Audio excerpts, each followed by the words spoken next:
Margaret.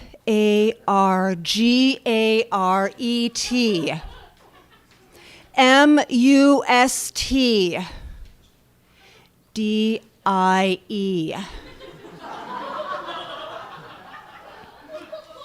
My big brother Charlie hissed those letters to me as our fingers glided over the Ouija board. And then he repeated it. He said, "Margaret must die." And he added, "Tonight."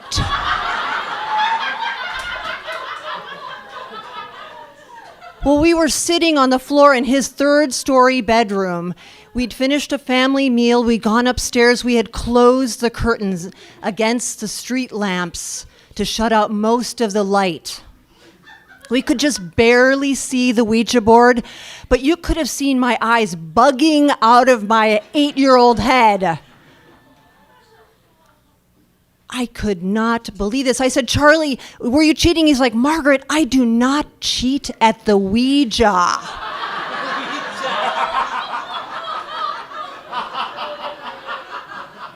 And I believed him because I'm the baby of the family. I'm the fourth kid. I wanted to be in his world. I was always willing to believe him. Now, almost 50 years later, Charlie is one of my heroes.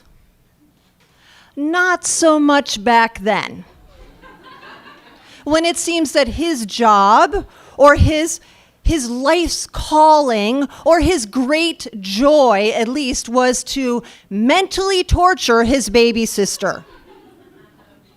Like the next year when we were out walking in the schoolyard barefoot and I stepped on something very sharp and I looked down and Charlie looked down and he picked up a nail and then he looked at my foot and he said, "Margaret, you might not get gangrene, but you're going to get lockjaw. And in a few short hours, your jaws will clench shut. You will not be able to open your mouth. You will not be able to eat. And you will die. Tonight."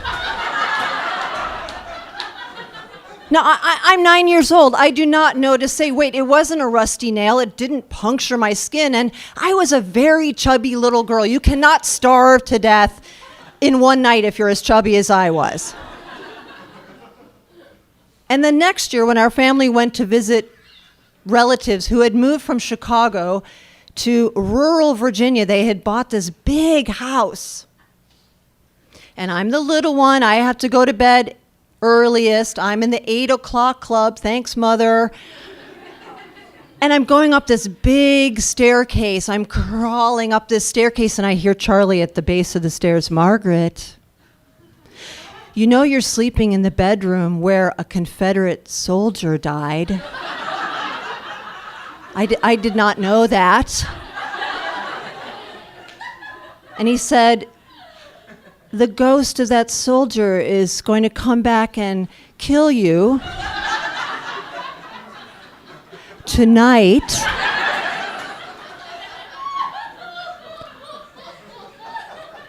Okay, it didn't help that in my family there was this big rule about not tattling. It was the mafia code of silence for the Davis family. So I never told on Charlie. And since I didn't tell on Charlie, my parents couldn't tell him that it's probably not nice to torture your baby sister. So for my whole life, for years, this incessant, apocalyptic prophesying of my imminent and far too young nocturnal demise. That was all I knew. I thought that was normal.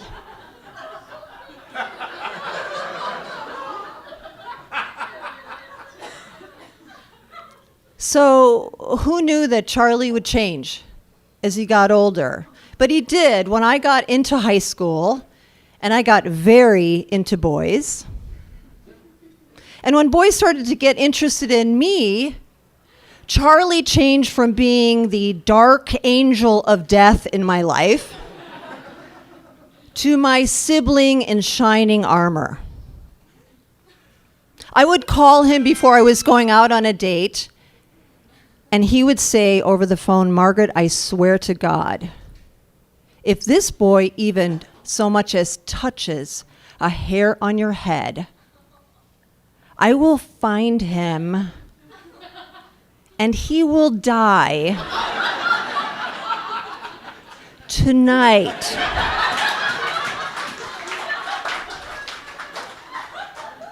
And I loved that my big brother had my back. And in the dozens of years since then, I have seen he has so many people's back.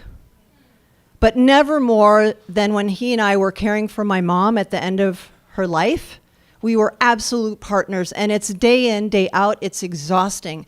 And at a certain point, Charlie just wrapped me in this big hug, and he said, "Margaret, reread Shakespeare's Band of Brothers speech." And I did, about the privilege of giving everything you have for something you love so much, alongside a beloved brother. So this one's for you, Charlie. Draw the curtains, have a seat on the floor. BROILOVEYOU.